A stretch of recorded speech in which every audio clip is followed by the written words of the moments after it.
Every morning as the sun was coming up, Sonny went to work for the coalman. "I sells my coal to bits a sack," the coalman cried out, as they drove slowly down the streets of the French Quarter. Sonny wished he were back in his warm bed, but he knew how badly he and Mama needed the extra money. Even though he would like to spend the rest of the day in school, Sonny started the day like a working man. One morning, Sonny came home to find Mama sitting at the kitchen table. She looked like she had been crying. "What's the matter, Mama?" Sonny asked. "Are you sick?" "Worse than sick, Sonny. I've been let go from my job. These are some hard times and folks aren't buying much fancy fish. Might be 3-4 months before they need these hands again." Sonny's heart sank. Rent day would be coming soon, and the rent man didn't care whether you had a job or not. All he wanted was his money. If they missed paying the rent by just one day, the rent man would change the locks and sell off their belongings at a public auction. "I'll get a second job, Mama," Sonny said. "I'll quit." "No, Sonny," Mama interrupted. "I got 2 weeks to find something else. You stay in school and learn everything you can. Everything. So things will be better for you." After school that day, Sonny wandered through the streets of the quarter, tired and sad. There had to be something he could do to help raise the rent money. In Jackson Square, a huge crowd had gathered around one man playing his horn. Even from the back of the crowd, Sonny could hear how fine the music was. And no wonder the music was so good, so sweet, so clear. Everybody in New Orleans knew about Smilin' Jack. He had played his horn all around the country, even in the great jazz clubs up north. Smilin' Jack looked like the happiest man in the world, blowing his magic horn, collecting bucketfuls of coins. He seemed so happy, Sonny felt even worse about Mama and the rent money. "I love your music, Smilin' Jack," Sonny said, "but a tune won't solve my problems." "Problems? What kind of problem does a boy like you have?"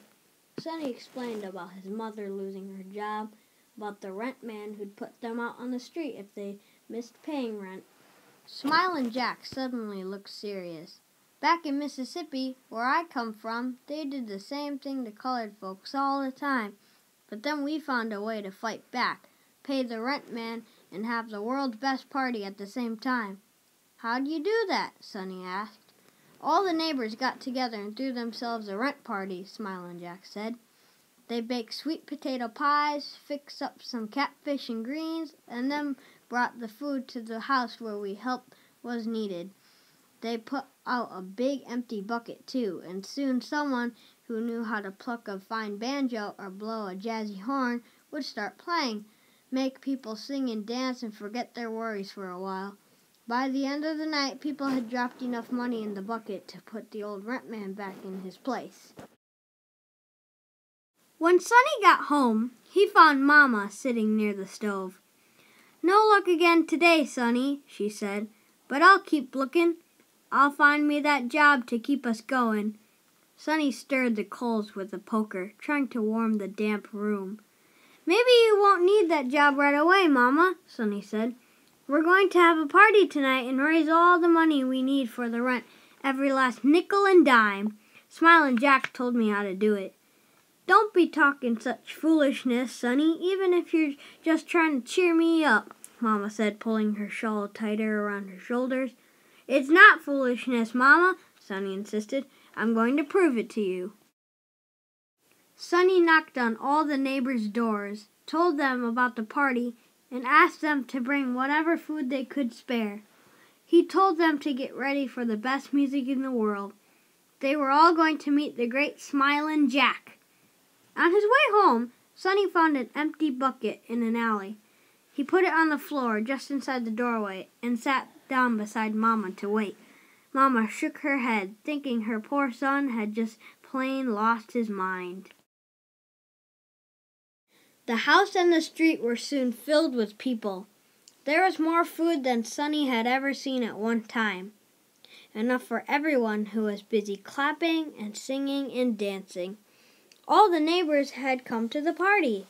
Sonny saw the LeBlanc twins running through the crowd, and he saw the oldest woman in the neighborhood, Mrs. Clairvaux, sitting in a chair, tapping along to the music with her cane.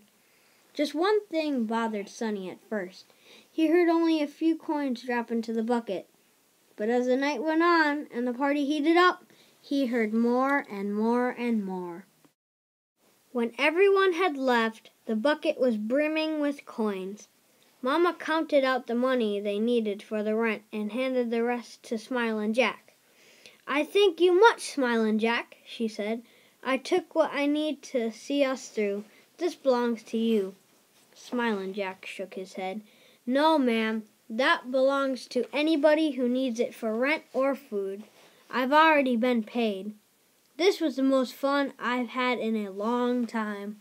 Wherever I go from now on, I'm going to play at least one rent party like this. We'll show those rent men how good folks help each other." Sonny walked home slowly, wishing the night would never end. He was glad he had listened to Mama.